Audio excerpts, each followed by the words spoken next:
네, 이어서 두 번째 세션으로 넘어가 보도록 하겠습니다. 이어지는 두 번째 세션에서는요, 수어버린 AI, 국내 AI 산업의 글로벌 진출을 중점적으로 살펴보도록 하겠습니다. 한국의 AI 기업이 글로벌 주도권을 쥐기 위해선 어떠한 노력이 필요할지 발표를 해주실 예정입니다. 먼저 첫 번째 발표는 하정우 네이버 클라우드 AI 이노베이션 센터장님께서 수고해 주시겠습니다. 센터장님을 단상 위로 모셔보도록 하겠습니다. 여러분들 큰 박수 부탁드리겠습니다.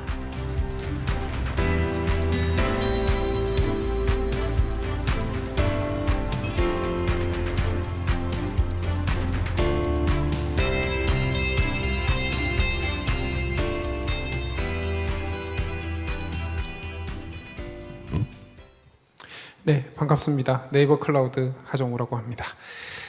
네, 이데일리 가입을 하고 있나요? 어떻게 읽나요, 이거? 네, 죄송합니다. 행사 제목을 정확하게 몰라서. 일단 강연하게 돼서 너무나 영광스럽게 생각하고요. 이번 세션 자체가 국내 기업들이 얼마만큼 이제 글로벌에서 기회를 만들어갈 수 있는지, 성장을 할 수 있는지를 소개하는 시간으로 이해를 하고 있습니다. 글로벌 소버린 AI, 패권 경쟁 시대, 과연 우리에게 어떤 기회가 있을 수 있는가? 그런 우리나라의 성장 과정 혹은 글로벌 진출에 있어서 네이버는 어떤 노력을 하고 있는가? 이런 거 중심으로 소개를 드리려고 합니다. AI가 노벨상을 받는 시대에 우리는 살고 있습니다. 인공지능이 그만큼 정치, 경제, 사회 모든 부분에서 크게 영향을 끼치고 있다로 이해를 해도 되겠죠. 가트너가 매년 하이프 사이클을 발표를 하죠. 이 하이프 사이클을 뜯어보면은 얼마만큼 어떤 기술들이 실제 사회 경제적으로 중요한 영향을 끼치는지를 추론을 할 수 있습니다. 그리고 이 하이프 사이클 중에 항상 AI 분야 중심으로 별도 하이프 사이클이 나오고 있는데요. 2022년 버전이랑 2024년 버전을 비교를 해보면 2022년 시절에는 제너러티브 AI, 생성형 AI라고 하는 게 어떤 하이프의 구간에 있었는데 24년이 넘어오면서 하이프 구간을 빠져나오며 어느 정도 안정화되는 상황을 볼 수 있고요. 반대로 AI 엔지니어링, 즉 AI 엔지니어링이라고 하는 거는 이 AI가 기술을 넘어서서 엔지니어링을 통해 프로덕트나 서비스화가 되어가고 있는 부분을 얘기하겠죠. 그게 24년에 가장 피크로 올라오는 걸 확인하실 수 있습니다. 그것과 더불어 항상 10년 후에 도착할 것이 용언한, 하지만 항상 사람들에게 관심을 많이 받는 AGI는 여전히 그 자리에 머물고 있죠.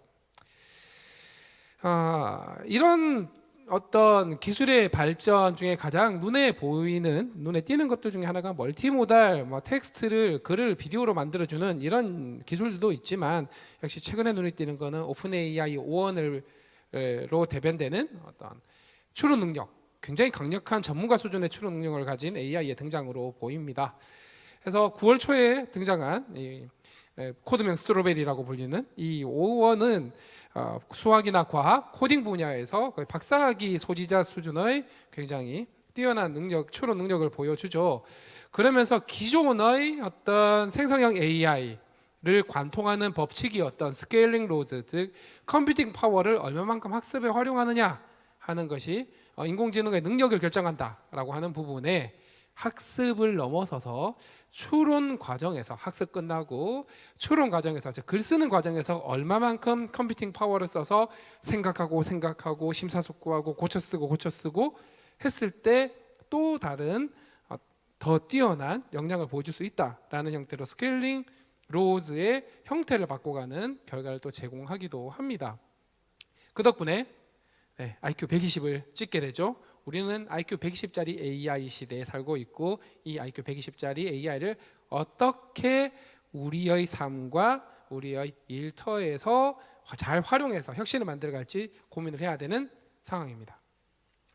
근데 이 5원 같은 추론을 굉장히 열심히 해서 똑똑하게 되는 AI들이 기존의 챗GPT-4 옴니라든가 다른 모델들에 비해서 보시다시피 추론하는 과정에서 토큰을 굉장히 많이 사용을 합니다.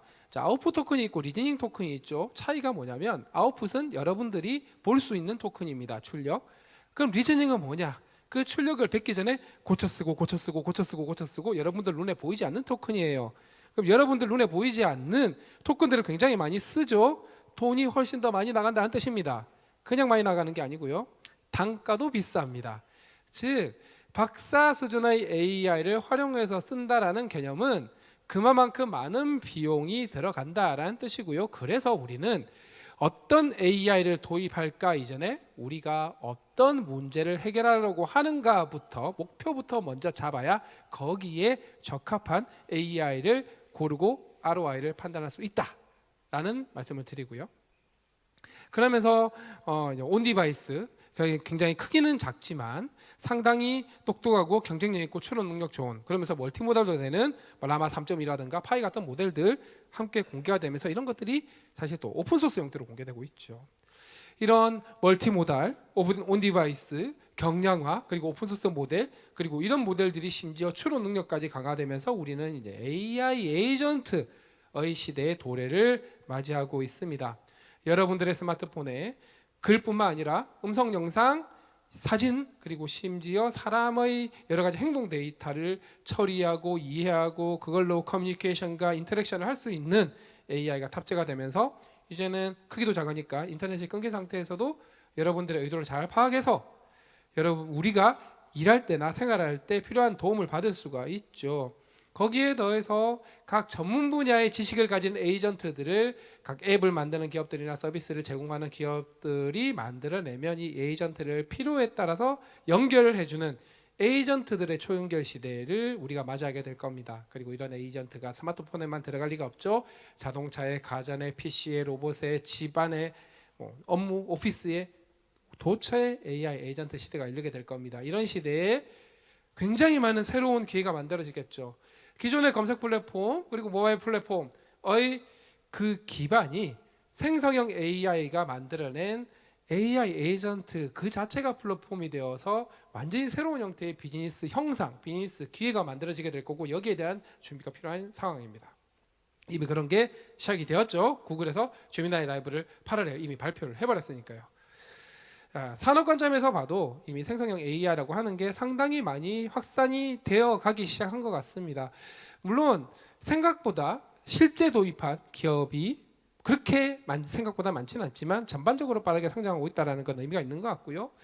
특히 우리가 주목할 만한 부분은 미디어 통신이나 테크 기업들의 확산뿐만 아니라 어떤 비즈니스, 즉 경영이라든가 법률 혹은 전문직에서의 확산 속도가 굉장히 빠르다.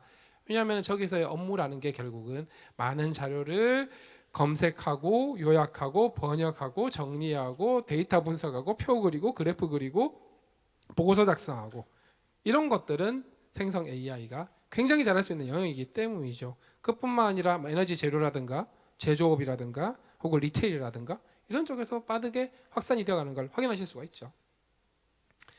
그리고 이런 것들이 아주 실무 레벨뿐만 아니라 C 레벨 그리고 임원들, 중간 관리자들도 생성 AI를 일상생활에서건 업무에서건 활용하는 비율들이 굉장히 빠르게 늘어나고 있습니다. 여기 계신 분들의 삶은 어떠하십니까?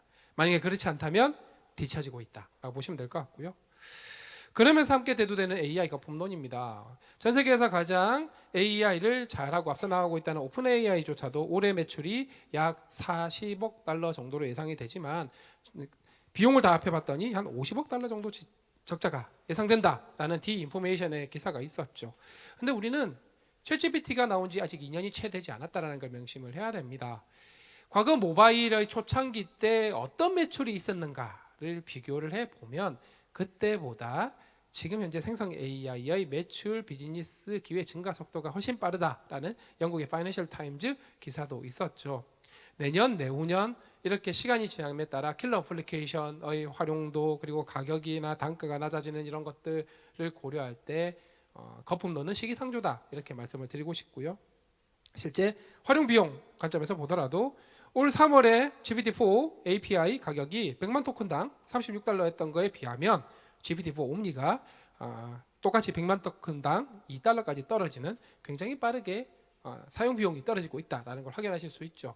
물론 O1은 다릅니다. 모델 구조 자체가 완전 다르기 때문에 좀 다르긴 하지만 전반적인 비용의 감소를 통해서 더 많은 기업들이 사용자들이 열심히 활용을 해서 혁신적인 기회를 만들어낼 가능성이 높아진다. 그렇게 해서 ROI가 더 좋아질 가능성이 있다. 이렇게 보는 거고요. 자, 제가 지금까지는 설명을 드렸던 게 결국 인공지능이라고 하는 게 굉장히 중요한 기술, 그리고 경제적인 관점에서도 파급력이 크기 때문에 사람들이 관심을 갖고, 그러다 보니 자연스럽게 각 국가들 입장에서 보면 이 AI 경쟁력이 너무나 중요하게 될 수밖에 없는 상황이 됐다는 말씀을 드리고 싶었어요. 미국 같은 경우가 원탑이죠. 중국과 함께 양강체제라고는 하지만 미국이 좀 더 많이 앞서가고 있습니다. 그런데 중국이 너무 빠르게 쫓아오다 보니 미국은 이제 인공지능을 AI 보안 국가 안보 각서를 발표를 하면서 안보 아젠다로 삼기 시작했습니다. 그러면서 인공지능 인프라와 같은 것들을 전략 자산화를 천명을 하죠. 전략 자산화 그리고 안보 아젠다가 된다는 건 어떤 의미냐면, 미국은 기본적으로 자유주의 국가입니다. 그래서 기업의 활동에 대해서 독점 이슈가 아니면 그렇게 규제를 하지 않는데, 미국의 기업들에 대한 여러 가지 컨트롤을 할 수 있는 거의 유일한 아젠다가 안보입니다. 이거는 국가 안보 관점에서 봤을 때 국가의 말을 들어야 된다가 워킹을 해요. 그게 이제는 AI와 AI 인프라들이 거기에 적용되게 생겼다라는 얘기입니다. 핵심 기술, 핵심 자산 통제할 수 있다는 뜻이에요. 실제로 지난주 11월 13일 날 샘 알트만이 국가 전략을 얘기를 했죠. 미국은 이런 전략을 하셔야 됩니다 라고 얘기를 하면서, 미국 정부가 데이터 센터와 에너지를 충분히 확보해서 미국 내 기업들을 도와주시면 좋겠고, 이제는 오픈 AI도 혼자서는 힘들었나 봅니다. 북미 지역의 블록화를 통해서 미국의 AI 경쟁력을 강화를 하는 전략을 수립할 필요가 있다라고 얘기를 합니다. 중국과의 경쟁에서 우위를 차지하기 위하여 점점 인공지능 자체가 전략자산화, 안보자산화 되어가고 있다라는 뜻입니다. 이런 상황에서 우리는 어떤 준비가 필요한가? 자연스럽게 소버린 AI가 등장을 하게 됩니다. 전략자산화가 된다는 것은 우리가 원할 때, 필요할 때 필요한 기술을 언제든지 얻을 수 있는 상황이 아니게 된다는 뜻입니다. 그런 상황에서 이렇게 AI 패권국들의 영향력이 커지는 상황에서 과연 우리는 우리 자체 통제권을 얼마만큼 가지게 될 것인가, AI 독립국으로 역할을 할 수 있게 될 것인가, 그 관점에서 소버린 AI를 바라봐야 한다라고 생각을 하고요. 소버린 AI에 대해서 오해를 하시는 부분들이, 한국에서 만든 AI, 한국은 한국에서 만든 AI만 써야 된다 이렇게 생각하시는 분들이 있는데 그거 아니고요. 소버린 AI는 가트너의 하이퍼사이클 보고서에도 적혀 있듯이 그냥 특정한 나라에 그 나라가 AI를 자체 능력으로 개발하고 운영하고 산업 확산할 수 있는 전반적인 역량을 얘기합니다. 이 역량을 가지고 있어야 AI에 대한 자체적인 자주적인 제어권을 갖게 되죠. 자체적인 역량으로 AI를 만들 수 있으니까 당연히 글로벌 버전을 만들 수도 있고, 필요에 따라서 로컬 버전을 만들 수도 있고요. 그 로컬 버전의 특성은 그 나라의 데이터를 많이 프리 트레이닝 데이터에 넣어서 학습을 시키니 그 나라의 문화, 가치관, 사회, 정치적 환경을 좀 더 정확하게 고려하는 AI를 만들어서 그 나라의 많은 기업 생태계에 기여할 수 있도록 만들 수가 있는 거죠. 그래서 결국은 배척하자는 게 아니고 분야에 따라서 경쟁력 있는 선택지를 만들자라는 겁니다. 미국의 AI가 100점이라고 한다면 우리 능력으로 90점짜리를 만들 수 있는 것들을 항상 그 능력을 유지할 수 있어야 된다는 개념인 거죠. 그리고 그걸 가능하게 하려면 AI 파운데이션 모델을 만든 능력뿐만 아니라 그 파운데이션 모델을 만들 수 있는 능력에 대해서 에너지 공급이라든가 컴퓨팅 인프라, AI 데이터 센터, 클라우드의 산업 적용 확산할 수 있는 전체 역량이 중요하다라는 말씀을 드리는 거죠.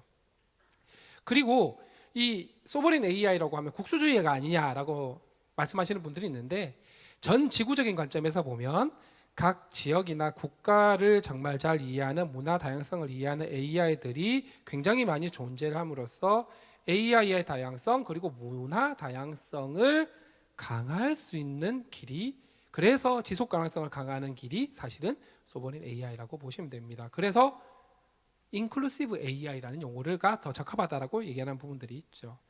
그래서 이런 소버린 AI, 각 나라의 AI 역량을 확보를 하는 것은 사실은 모든 나라가 당연히 하고 싶어 하겠죠. 기술적으로도 경제적으로도 문화적으로도 너무 중요하니까. 문제는 많은 자본 투입과 기술력이 필요로 합니다. 꽤 오랜 동안 데이터도 축적해놔야 되고 AI 연구 개발 역량도 있어야 되죠. 해서 전력부터 시작해서 산업 적용 확산, 파운데이션 모델 만드는 모든 것들을 자국의 역량만으로 할 수 있는 나라가 전 세계에 몇 개 되질 않습니다. 미국, 중국 되고요. 러시아 좀 되는 것 같습니다. 근데 기술 격차가 있긴 하더라도 대한민국은 그게 됩니다. 여러분들 다 아시는 뭐 에너지 그렇게 모자라진 않고요. 물론 수도권은 모자랍니다만 반도체 회사 있죠. AI 반도체 회사 있고 요즘 통신사들 AI 데이터 센터 하겠다고 열심히 이렇게 비즈니스 모델을 만들고 있고 뭐 네이버 클라우드나 KT, NHN 같은 클라우드도 있습니다. 기술 격차가 있긴 하더라도 그리고 이미 AI 생태계가 만들어져 있죠. 자체 파운데이션 모델을 만드는 기업도 한국에 여러 군데 있습니다. 굉장히 보기 드문 케이스예요. 그런데 이런 나라들 제외하고 나면은 어떻게 이런 것들이 개별 부족한 국가들이 있냐? 강점이 있고 약점이 있겠죠. 부족한 부분들은 당연히 믿을 수 있는 신뢰 가능한 해외 기업 혹은 국가와 같이 협업을 하려고 노력을 할 겁니다. 가급적이면 셀프로 다 하는 게 좋지만 부족할 때는 어쩔 수 없죠. 거기서 우린 길을 찾아보자는 얘기입니다. 그래서 소버린 AI라는 개념이 올 1월에 좀 더 전 세계적으로 알려지기 시작한 건 디 이코노미스트의 기사 때문이고요. 엔비디아 CEO인 젠슨 황이 열심히 어필을 하고 다니죠. 마찬가지로 같은 하이프 사이클에서도 소개를 하는 겁니다. 소버린 AI가 기술 경제적인 부분뿐만 아니라 문화적인 가치관적인 이슈를 만들어내는 건 역시 데이터에 존재하는 편향 때문이겠죠. 특정 지역에서 만들어진 데이터가 중심이 되면 아무래도 그 나라의 가치관에 편향될 수밖에 없고요.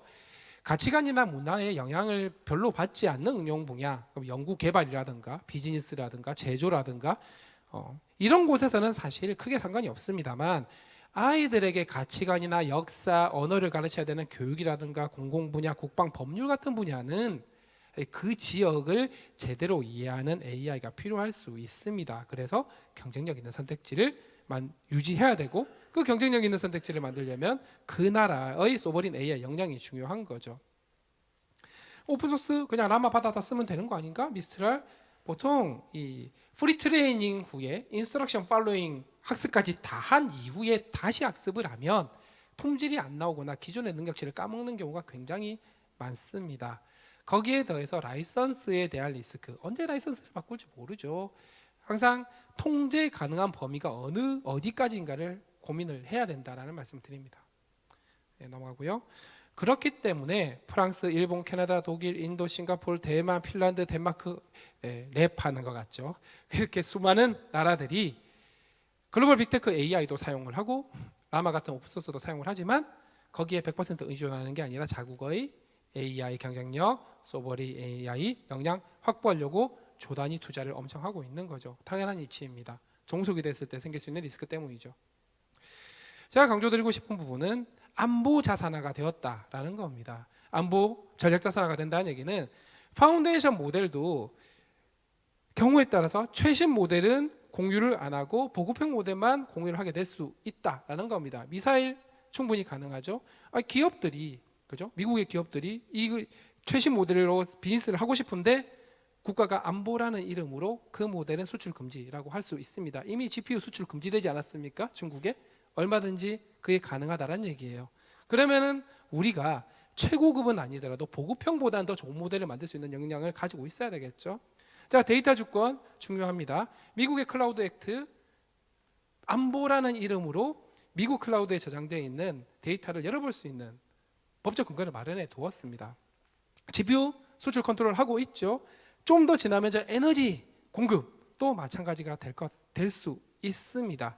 이런 AI의 인프라 부분에 대한 전략 자산화가 이미 진행되고 있는 상황에서 우리가 어떤 역량을 확보를 해야 되는가 전략을 잘 수립하는 게 중요하다 말씀드리는 거고요.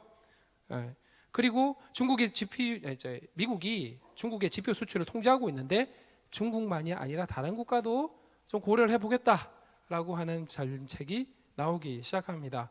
트럼프가 대통령으로 들어오면서 미국의 AI 우선순위 그리고 보호주의를 진행하게 되면서 이 불확실성이 훨씬 더 커지고 있어요. 우리는 어떤 준비를 해야 되는가 조금씩 길이 보이는 것 같습니다. 이런 상황에서 각국이 여러 가지 노력을 한다고 말씀드렸어요. 사우디아라비아 같은 경우도 사실 올람이라고 하는 랭귀지 모델을 만들어서 공개를 했습니다. 사우디아라비아의 여러 공공 영역에 실제로 POC 같은 사례들도 나오고 있죠. 스타이아라고 하는 사우디아라비아의 AI 데이터청이라고 보시면 됩니다. 그런데 올람을 만든 게 전부일까요? 그다음부터 멀티모달도 가야 되고 에이전트도 가야 되고 더 좋은 모델 그리고 산업 계속 가야 되는데 혼자 할 수 있는가 걱정이 있는 겁니다. 그럼 누구랑 할 거냐? 우리가 꽤 좋은 파트너가 될 수 있다는 거죠. 네이버뿐만 아니라 LG AI 연구원, 아마도 오전에 그 백영원 원장님 발표하셨겠지만 한국에 대한 한국어를 중심으로 자체 기술로 만들어서 한국 문화를 정말 잘 이해하면서 충분히 영어 경쟁력도 가지고 있는 다국어 언어를 우리 힘으로 만들 수 있는 역량을 가지고 있습니다. 넘어가고요. 그런 역량을 외신에서도 인정을 해주고 있죠. 프랑스 미스트랄, 독일의 알파와 함께 미국의 AI가 그래도 잘 경쟁하고 있는 사례로 네이버 하이퍼클로바엑스를 소개를 하고 있어요. 자, 가령 굉장히 경량화된 모델 기준으로 보면 라마 3.1과 저희 거를 비교를 해보면 자, 영어 널리 쓰이는 MMLU도 저희가 조금 더 점수가 높습니다. 그런데 한국어에 있는 수십 가지 벤치마크 데이터셋에 대해서는 굉장히 큰 차이로 저희가 훨씬 더 잘 이해하고 있는 걸 확인할 수 있죠. 이런 모델의 한국어 데이터 파인 튜닝을 해야 한국 내에서의 서비스 어플리케이션 혁신을 만들어낼 수 있다는 뜻입니다. 그 다음으로 나아가야 되겠죠. 멀티모달입니다.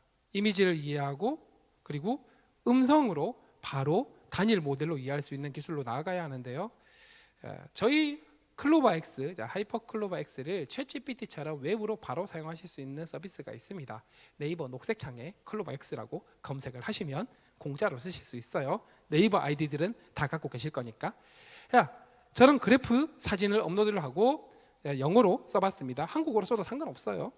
저 코드 짜달라 하면 코드 짜줍니다. 주석은 한글로 달아주죠. 영어로 주석 달라 그러면 영어로 주석 달아줍니다. 이런 것들도 이미 우리가 서비스를 가지고 있다는 뜻이고요.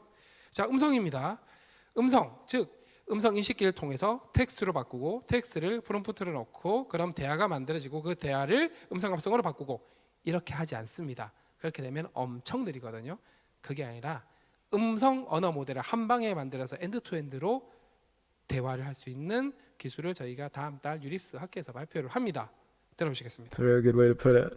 Yeah, he was part of the family. With a cat like him, I don't really imagine who's ever any replacing him. 자, 이게 그냥 사람이 AI 비서한테 대화를 한 거예요. 그랬더니 바로 AI가 이렇게 대답을 합니다. Yeah, I mean, I know he was a bit of a pain in the butt, but I mean, I don't think anybody could ever replace him.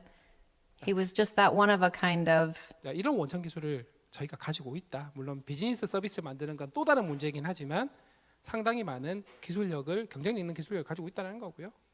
요거 한번 보겠습니다. 경상도 손 한번 들어볼까요? 나는 고향이 경상도다. 생각보다 많이 안 계세요. 자, 이거 경상도분 아니면 절대 못 맞추는 건데요. 비어들이 좀 많아, 비속어가 많아가지고 제가 읽어드릴 수가 없습니다. 언론사 행사인데 쭉 문제를 읽어보면은 이 사람의 직업이 뭐냐를 맞춰야 합니다. 챗GPT에게 물었습니다. 본토 발음으로 해드리면 문디 가스나야 만다고 질질 싸면서 방귀탱이에 세리 공가가인도 뭐 이런 식으로 읽습니다. 자, 그랬더니 직업이 고깃집 사장인 것 같다라고 얘기를 합니다. 틀렸고요. 자, 본문에 보면 중간에 천지 빽깔이다 고등학교 수학쌤이 초작구로라고 있습니다. 저기에 직업이 있어요. 고등학교 수학쌤이. 고등학교 수학선생님입니다. 자, 저희는 맞춰요 정확하게. 이런 차이가 있다는 거죠. 네. 웃으라고 들고 온 거고요. 멀티모달로 가면 더 그렇죠. 자, 우리가 이 그림 사진을 올렸을 때 이 그림을 설명해 달라고 물어본 건 아닐 겁니다. 설명을 하고 있죠. 우리가 궁금했던 건 이중섭이 그린 황소고 이건희 컬렉션의 국립현대미술관 소장이다 라는 정보가 궁금했을 겁니다. 어떤 정보를 제공할 수 있느냐? 이게 고객들의 지갑을 여러분들이 LLM으로 만든 앱에 대해서 고객들의 지갑을 열느냐 마느냐 결정하겠죠. 애들 교육입니다. 애들이 문화재 사진을 사진으로 찍었습니다. 물어봤어요. 청동향로라고 합니다. 고려 또는 조선시대 작품이래요. 우리는 국사를 배워서 압니다. 조선시대 때 저런 작품을 만들었다가는 관아에 끌려가서 곤장 맞기 딱 좋습니다. 숭류 억불 시대에 저런 불교 작품이 웬 말입니까? 백제공동대학로고요. 국립박물관, 국립중앙박물관 소장입니다. 아이들에게 정확한 역사를 가르치기 위해서도 그 나라를 정말 잘 이해하는 AI를 만들 수 있는 역량을 가지고 있어야 한다는 얘기입니다. 업무에 AI가 적용됐을 때 네이버웍스는 네이버의 기술과 일하는 방식을 바탕으로 그룹이어라든가 협업과 이메일 경영에 시스템, 필요한 모든 기능을 그리고 담은 사내 통합 메신저, 업무 플랫폼입니다. 사내 지식 시스템 일이 쉬워질수록 이런 데 연동이 되면 향상되는 업무 생산성이 생산성을 굉장히 많이 경험해보세요. 향상이 되겠죠. 그리고 이런 것들은 그 회사의 비즈니스에 특화가 돼야 될 텐데, 그죠? 기업 문화라는 게 또 각 국가들마다 또 차별성이 있습니다. 틀림없이. 이런 데서의 생산성 향상 효과 당연히 차이가 날 거고요. 시간 계산 넘어가겠습니다. 저희가 클라우드라고 하는 상품도 제공하고 있지만 실제로 비용을 고려해서 저희의 경량화된 모델, 아까 보여드렸던 그 모델을 온프리미스 형태로 각 기업들이 보유하고 있는 데이터의 파인 튜닝을 하고 전체 시스템을 설치형으로 만들어 드리는 걸 저희 네이버 클라우드의 많은 솔루션, AI 솔루션 스타트업 파트너들과 함께 많이 진행을 하고 있고요. 레퍼런스가 상당히 많이 쌓이고 있습니다. 대표적인 게 미래에셋증권이라고 보시면 돼요. 미래에셋증권도 공공망 안에서 작업을 해야 되죠. 금융 특화된 상대적으로 경량화된 모델인 대시를 사용을 하고 있습니다. 그 외에 많은 파트너 기업들이 이렇게 저희 걸 활용을 해서 AI 전환을 하고 있고요. 지속 가능성을 고려하면 이제 GPU가 다 좋긴 한데 인퍼런스 즉 서비스 했을 때 학습이 아니라 역시 전력 이슈가 있고 에너지 이슈가 있습니다. 가격이 비싸지죠. 해서 저희는 훨씬 더 저전력으로 고효율을 만들 수 있는, 그러면서 비용을 절감할 수 있는 AI 인퍼런스 칩 기술을 자체적으로 보유하고 있고요. AI가 똑똑하니 당연히 안전하게 만드는 게 중요하겠죠. 저희가 국내 최초로 AI 거버넌스 조직을 만들어서 운영하고 있습니다. 이게 퓨처 AI 센터고요. 그 외에 여러 글로벌 AI 안전 관련된 활동들을 굉장히 많이 하고 있죠. 그래서 유엔 총회에서 열렸던 AI 라운드 테이블에 한국에서 유일하게 초대를 받아 제가 참석을 했고 맨하탄 선언의 서명도 함께 합니다. 자, 네이버 말씀을 드렸지만 국내에 있는 많은 기업들 마찬가지로 경쟁력을 가지고 있습니다. 파운데이션 모델을 직접 만들 수 있고 아래로는 반도체 AI 데이터 센터부터 위로는 성공적으로 안정적으로 배포 운영하는 경험들, 컨설팅의 데이터 구축에 많은 산업들에 활용한 경험들, 많은 이런 경험들을 가지고 있는 기업들, 스타트업들 많죠. AI 반도체 기업도 당연히 있습니다. NPU 중요하다고 말씀드렸어요. 이런 전체 밸류 체인으로 미국과 중국이 부담스러운 나라들에 진출하자는 얘기입니다. 중동, 아세안 국가들, 중남미 국가들. 그게 우리의 어떤 진출 전략, 기회가 될 수 있다고 보는 거고요. 저희는 그 첫걸음을 사우디에서 떼기 시작했다라고 봅니다. 디지털 트윈 계약을 했고 NHC와 MOM에서 이제 조인트 벤처도 만들었어요. 그리고 사우디아라비아의 올람 다음 버전을 위한 LLM도 함께 논의를 하고 있습니다. 그래서 제가 지난주에 사우디를 갔고 다음 달에 또 가야 합니다. 다행히 요즘은 별로 덥지가 않아요. 31, 2도밖에 되지 않습니다. 아주 쾌적한 날씨죠. 여름에 가면 50도 갑니다. 50도. 50도가 두렵지 않은 AI 솔루션 스타트업들 함께 가면 좋겠다는 생각이고요. 해서 북미 중심의 AI 어떤 얼라이언스 만들어질 겁니다. 그 북미 중심 AI 클러스터 얼라이언스와 당연히 우리는 연대를 해야 하지만 우리 자체적인 경쟁력을 충분히 떨쳐서 리더십을 받을 수 있는 아세안 지역, 중동 지역을 우리가 리더십을 가지고 블록을 만들어 갈 수 있다면 우리에게 굉장히 중요한 그리고 큰 기회가 될 수 있을 거라 생각하고 우리는 그런 역량을 가지고 있다라는 겁니다. 학산을 가로막고 있는 것들 이런 요소들이 있죠. 여전히 ROI, nice to have인 것 같고 기술적인 한계점, 사용성이 아직 부족한 부분들도 있습니다. 자, 이런 부분들 때문에 확산이 잘 안 되고 있는데 또 하나가 인공지능 시대의 각 기업들과 얘기를 해보면 인공지능, 즉 랭귀지 모델만 보고 있습니다. LLM, SLM 정확도가 얼마인데 근데 그보다 더 중요한 건 실제로 어떤 목표를 달성하고 어떤 목적을 달성하고 어떤 페인 포인트를 해결할 거냐가 본질이라는 겁니다. 2015년 스컬리가 발표한 닙스 페이퍼 머신러닝 시스템에서 머신러닝 코어는 저거밖에 안 된다. 사실 생성 AI도 크게 다르지 않아서 전체 시스템의 관점에서 전체 토탈 코스트 옵티미제이션 관점에서 바라봐야 된다라는 말씀 드리고요. 나머지 부분 왜 기업의 도입이 힘든가가 궁금하신 분들은 책을 읽으시면 됩니다. 네, 경청해 주셔서 감사합니다. 네, 여러분들 큰 박수 부탁드리겠습니다. 네, 발표해 주신 하정우 센터장님께 다시 한번 감사의 말씀 드립니다. 이어서 다음 세션으로 넘어가 보도록 하겠습니다. 다음은 실리콘밸리 동향을 알아볼 차례인데요. 리벨리온의 최고 소프트웨어 아키텍트 김홍석 총괄님을 단상 위로 모셔보도록 하겠습니다. 여러분들 큰 박수로 모셔보도록 하겠습니다.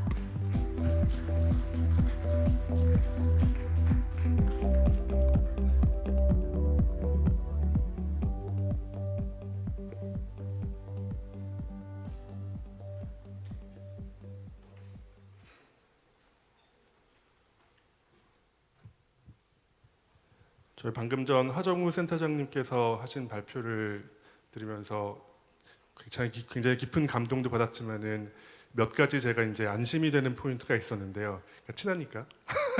네, 하나는 발표 자료를 직접 만드신 것 같더라고요. 네, 저도 사실 오전에 있는 굉장히 높은 퀄리티의 그 발표 자료를 보면서 이건 내가 급하게 만든 제가 스타트업에 다니다 보니까 네, 먹고 사느라고 바빠가지고 제가 발표 자료의 퀄리티를 막 높이는 데 신경을 많이 못 썼는데 제가 하정우 박사님 발표 자료만큼 깔끔하진 않지만은 그래도 직접 만드신 것 같다라고 하는 느낌이 들어서 저 혼자 할 줄 알았는데 조금 안심이 됐고 그게 하나고요. 두 번째는 그 이제 AI 반도체, 그 다음에 NPU 말씀도 많이 해주시고 또 이제 소버레인 AI라고 하는 굉장히 중요한 토픽으로 일단은 약간 이렇게 판을 깔아주셔서 제가 이렇게 편안한 마음으로 올라오게 됐습니다.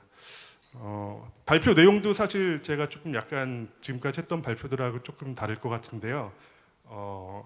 일단 저는 컴파일러를 굉장히 오랫동안 일을 했어요. 아마 여기 계신 분들 중에서 컴파일러를 공부를 하시고 지금 일을 하고 계신 어쩌면 유일한 사람일 것 같기도 한데 제가 컴파일러 엔지니어라고 하는 점도 사실 굉장히 특이한 점이긴 한데 또 다른 하나 특이한 점은 오늘은 저희 회사 이야기 조금 앞뒤로 하고요. 나머지는 그냥 제 이야기를 할 생각이거든요. 그렇다고 해서 제가 뭐 가족이 누가 있고 하는 이런 이야기 할 건 아니고 저희랑 저희 가족이 앞으로 10년 동안 어떤 화두에 이제 저희가 베팅을 했는지라고 하는 것들에 대해서 뭐 굉장히 간단한 이야기지만은 그거에 대해서 제가 좀 말씀을 드리려고 해요. 네, 그런 면에서 조금 특이한 것 같습니다. 네. 저는 지금 리벨론이라는 회사에서 AI 반도체형 소프트웨어를 개발을 하고 있고요. 또 이것도 약간 좀 특이하죠. 반도체 회사에서 왜 소프트웨어를 개발을 하고 있냐라고 하는 부분도 좀 특이할 수 있고요. 파이토치나 그다음에 과실련, 그다음에 미래모디언 같은 이런 오픈 플랫폼에서도 지금 활동을 하고 있습니다.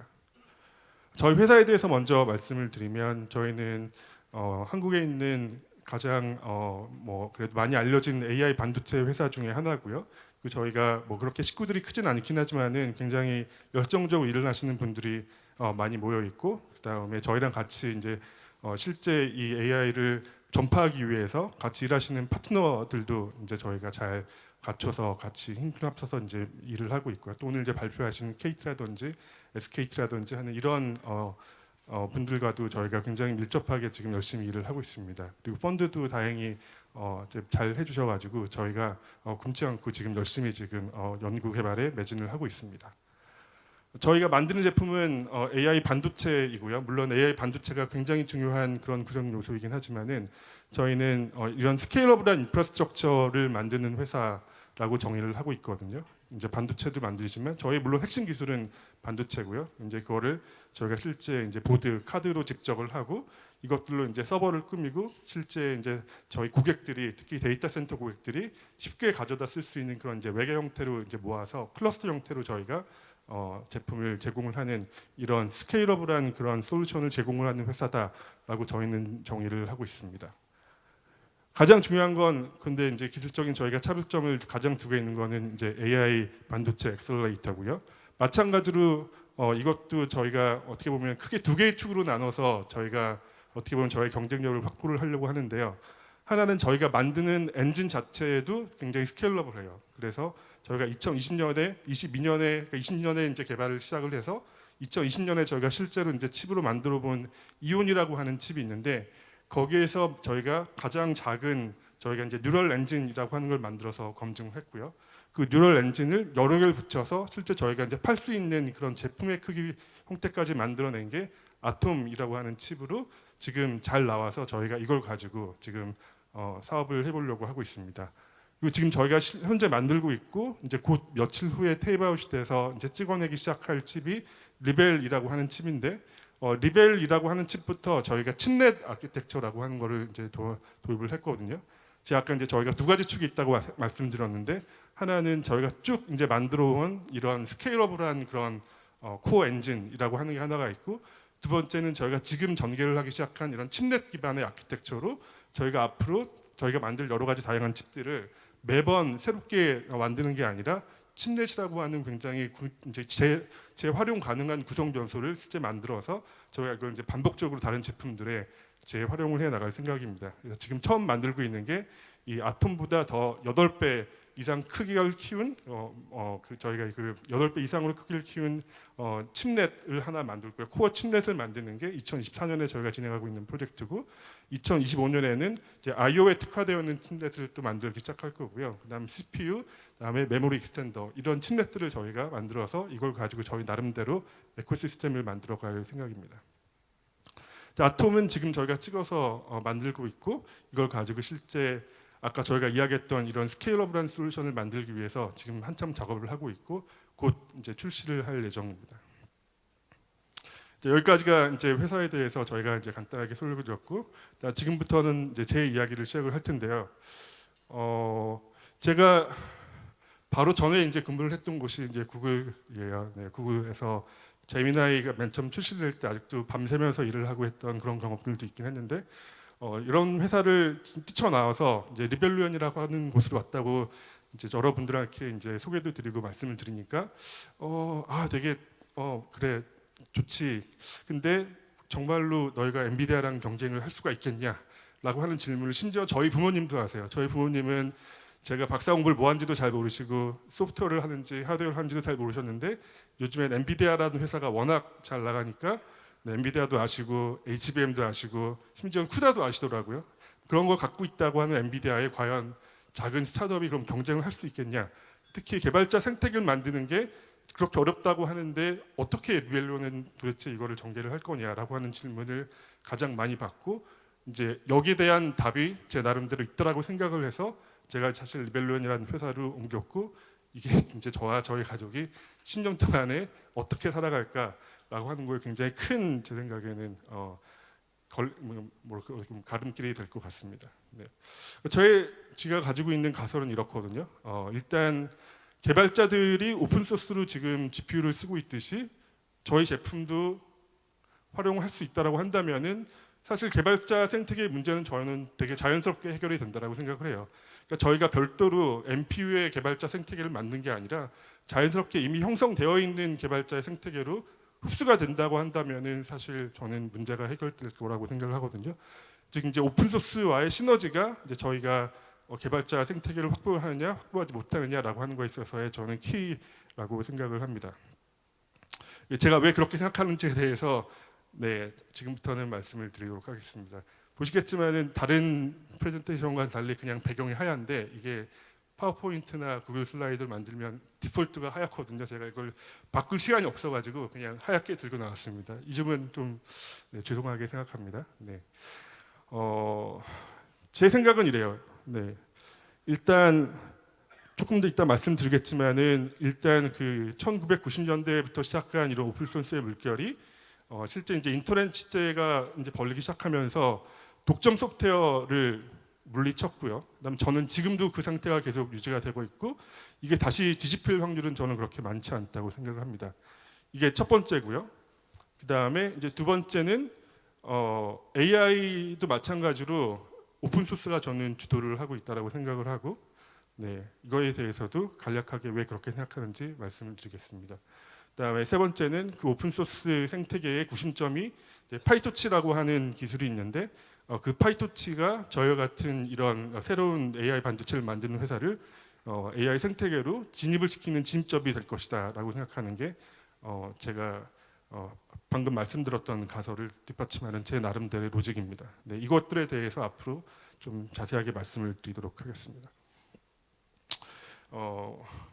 아까 저랑 같이 식사를 나눴던 저희 데이빗 다이애나 우 데이빗 님과도 이제 식사 시간에 좀 말씀을 했는데 제가 1990년대 말에 마이크로소프트에서 일을 시작을 했어요. 네, 그거에 대해서는 조금 더 이따 말씀드리겠지만은 그 1990년대 특히나 이제 말이 되면 어떤 일이 펼쳐지냐면 그냥 그게 마이크로소프트가 그냥 소프트웨어 세상에서는 시작이자 끝이었던 그런 세상이었거든요.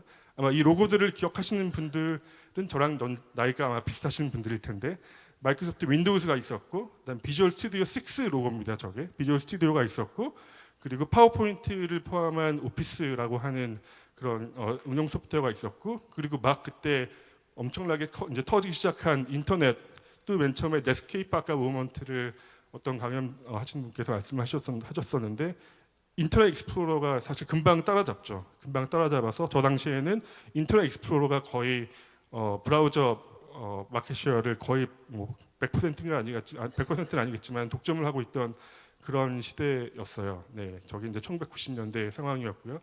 저는 그때 이제 학교를 마치고 막 유학을 가서 굉장히 운이 좋게 99년에 마이크로소프트 리서치에 이제 인턴을 하게 갔고 저희 이제 연구소에서 일하는 모든 사람들이 일하고 있던 빌딩이 이제 31동이라고 하는 그런 빌딩인데 그 당시에 일단 한국에서 살던 제가 미국에 가서 또 이렇게 굉장히 훌륭한 학자분들하고 같이 시간을 보내는 게 너무 즐거웠고 세미나도 되게 많이 했는데 모든 세미나는 거의 다 참가를 했던 것 같아요. 제가 한 6월쯤부터 일을 시작을 했는데 얼마 안 돼서 처음 들어보는 분이 아무튼 뭔가 세미나를 한다고 하는데 웅성웅성 거렸어요. 막 웅성웅성 거리고 모든 사람들이 거의 다 참석을 할 정도로 굉장히 화제가 됐던 그런 세미나가 있었는데 그게 알고 보니까 저 이제 여기 이제 제가 지금 나온 이 레이몬드라고 하는 오픈 소스에 굉장히 큰 역할을 하신 분을 저희가 초대를 했었더라고요. 그러니까 뭐 윈도우즈에서 일하시는 분들도 오시고 그래서 도대체 이게 무슨 일일까 와서 이제 어떤 말씀을 나누시는가 들어봤더니 세상에 돈을 안 받고 그냥 소프트웨어를 개발을 해서 다른 사람들한테 뿌리는 집단이 있다고 하더라고요.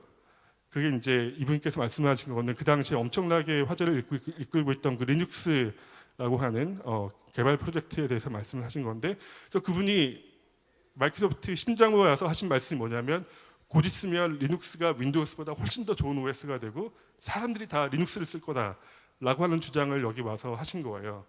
그래서 웅성웅성했죠. 그래서 저는 뭐 어리기도 하지만 저게 말이 되나? 돈도 안 주고 그걸 공짜로 뿌리는 소프트웨어라고 하는 게 어떻게 지금 이렇게 수천 명이 모여서 만드는 윈도우스보다 더 좋은 걸 만들 수 있어? 라고 저는 그냥 한 귀로 듣고 사실 한 귀로 흘렸는데 굉장히 많은 분들이 진지하게 그때 토론을 했습니다. 제가 그 당시엔 전혀 몰랐고요. 나중에 보니까 이분이 굉장히 유명한 분이었고 그 당시에 저는 전혀 몰랐던 저런 유명한 그 성당과 시장이라고 하는 책도 써서 리눅스의 오픈 소스 개발이 왜 기존에 있던 개발 프로젝트와는 완전히 다른 이제 체계인가라고 하는 거에 대한 책도 쓰셨었고 이분이 설득을 해서 윈도우즈 인터넷 익스플로러 때문에 고생하고 있던 넷스케이프가 본인들의 엔진 자체를 공개를 하는 뭐 그런 이벤트도 발생을 했었고요. 리눅스 커널 개발이라고 하는 게 왜 이제 지금은 사실 오픈 소스가 굉장히 많이 보편화가 돼 있어서 많은 사람들한테 익숙하긴 하지만 아마 저분이 저런 이야기를 하셨던 것 같아요. 저는 사실 기억이 하나도 안 나요. 그냥 말이 안 되는 이야기로만 생각을 했었고 그 당시에는 여기 나와 있는 제가 좀 하이라이트를 좀 해놨는데 누구나 일단은 기여를 할 수가 있어요. 물론 어느 정도의 퀄리티를 맞춰야 할 수 있긴 하지만은 여기 어떤 자격이 있는 게 아니라 프로그램을 할 수 있고 그 다음에 거기에 있는 리뷰 바를 통과할 수 있는 사람은 누구든지 기여를 할 수가 있어요. 그것뿐만이 아니라 개인도 있긴 하지만 거기에는 뭐 기관들도 그다음에 실제 상업적 목적을 가진 회사들도 다 참여를 할 수가 있는 거죠. 네.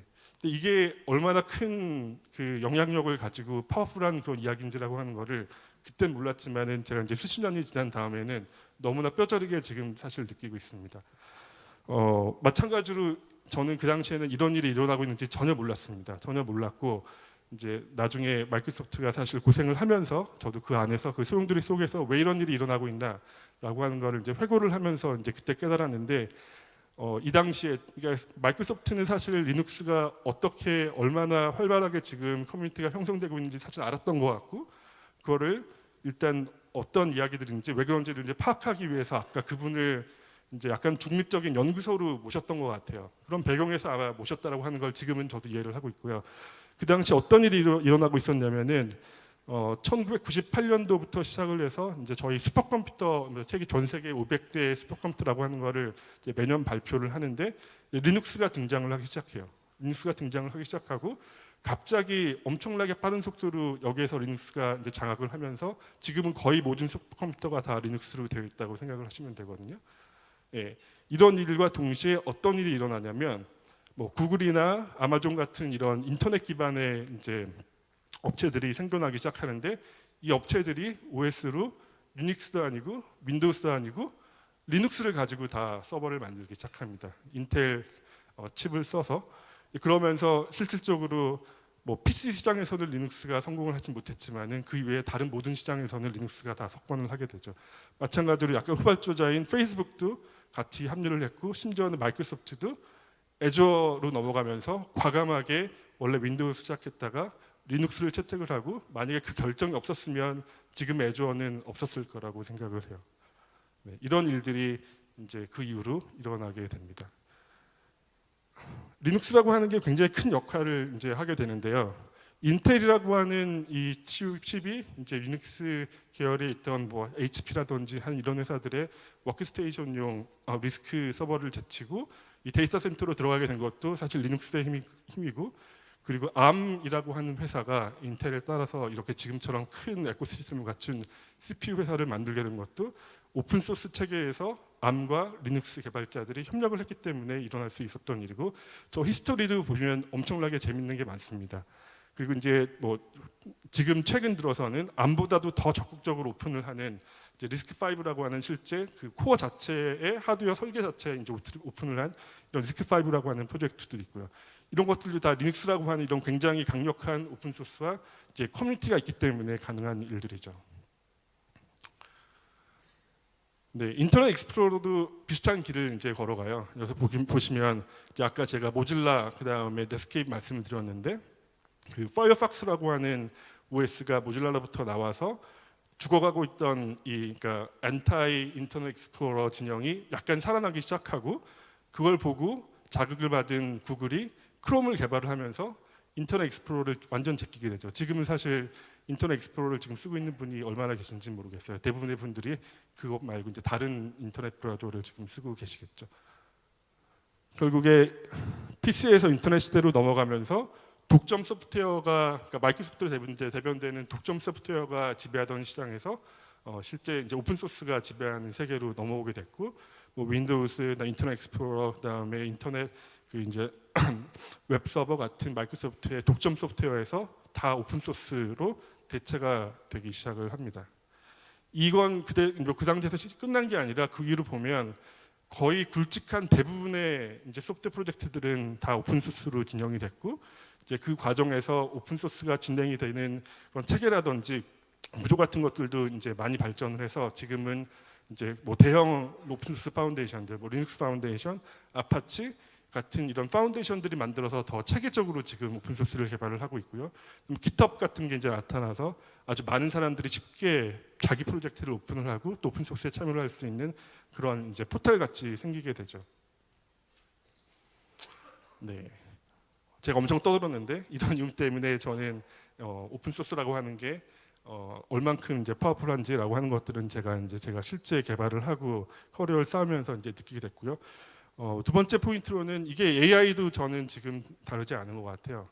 지금 오픈 소스 중심으로 AI 생태계가 엄청나게 지금 발전을 하고 있고요. 그 맨 밑바닥에 하드웨어와의 접점이 되는 포인트는 파이토치라고 하는 프레임워크가 거의 이제 장악을 했고, 그 위에 오늘 이제 여러 번 나왔던 메타의 람마라든지 일단 미스트랄의 오픈 소스 모델, 오픈 모델들이 마찬가지로 엄청나게 활발하게 쓰고 있고, 이것들 이제 배포하는 가장 중요한 통로로서 허깅 페이스라고 하는 것도 엄청나게 많이 활발하게 잘 쓰고 있고, 약간 덜 친숙하실지 모르겠지만은 특히 그 LLM을 그 라지 모델들을 서빙을 하기 위해서는 최적화라고 하는 게 엄청나게 중요한데, 그 최적화 기술도 다 오픈을 해놓은 버클리에서 나온 VLLM이라고 하는 기술이 마찬가지로 굉장히 중요한 컴포넌트를 자리를 잡고 있고, 또 그 위에 실제 챗봇을 만들기 위한 애플리케이션 프레임워크들도 굉장히 좋은 그런 오픈 소스 프로젝트들이 있어서 이런 오픈 소스들이 저는 AI 개발자 생태계를 지금 만들어가고 있고, 이게 아마 바뀌지는 않을 것 같습니다.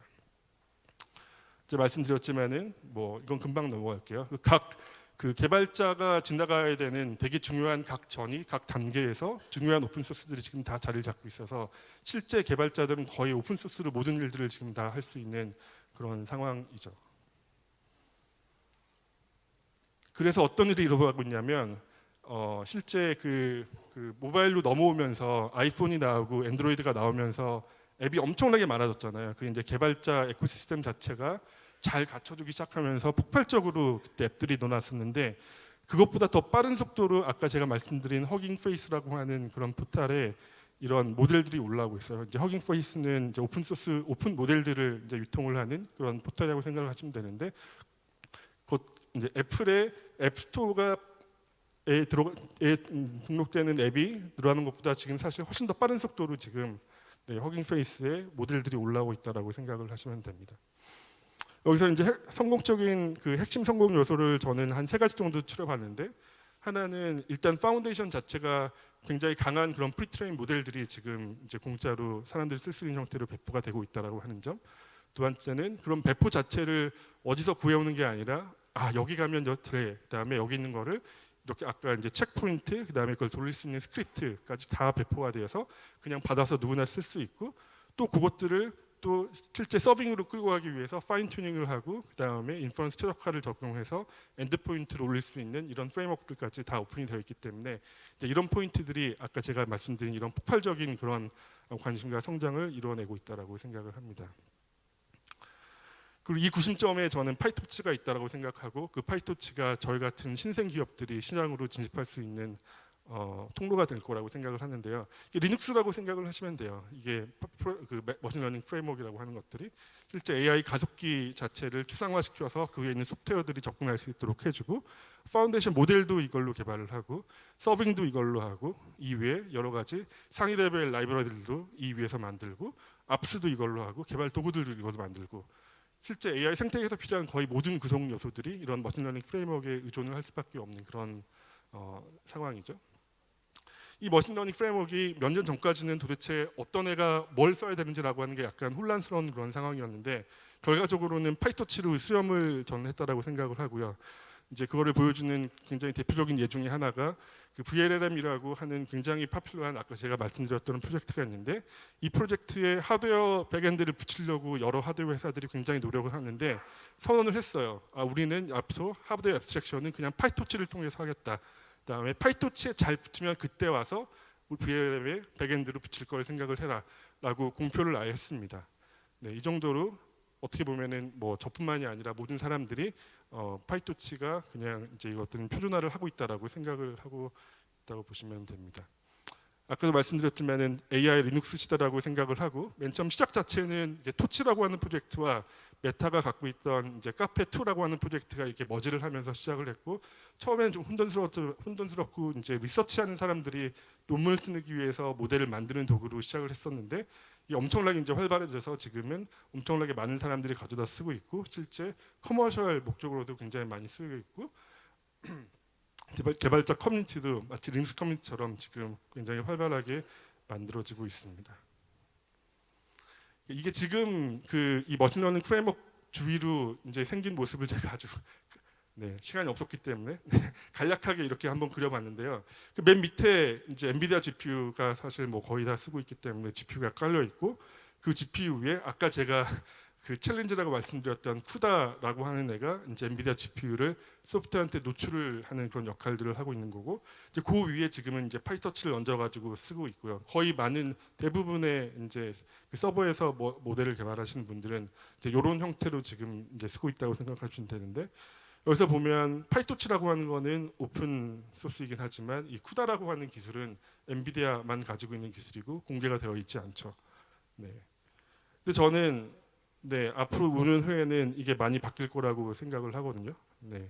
그래서 파이토치가 훨씬 더 강하게 자리를 잡을 거고 그 쿠다라고 하는 애가 지금처럼 독점적인 그런 지위에서 상당히 많은 부분들은 그 오픈 소스의 얼터너티브로 아마 이전이 될 거고 이제 그렇게 되면서 통로가 열려서 저희뿐만이 아니라 다른 이런 AI 가속기 회사들이 엔비디아와 경쟁할 수 있는 이런 상황이 5년 후에는 펼쳐지지 않을까. 더 빨리 되면 더 귀찮겠지만 라고 저는 생각을 하고 있습니다.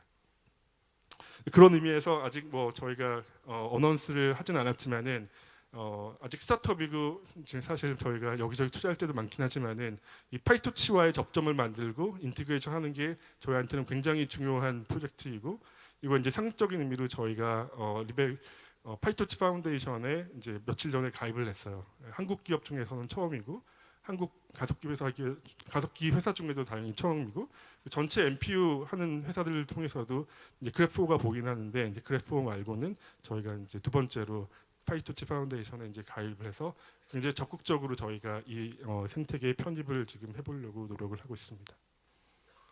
네, 이건 약간 기술적이어서 제가 깊게 들어가진 않을 텐데 이 쿠다에 대한 대안이 파이토치에서 밀고 있는 게 이제 트리톤이라고 하는 기술이 있어요.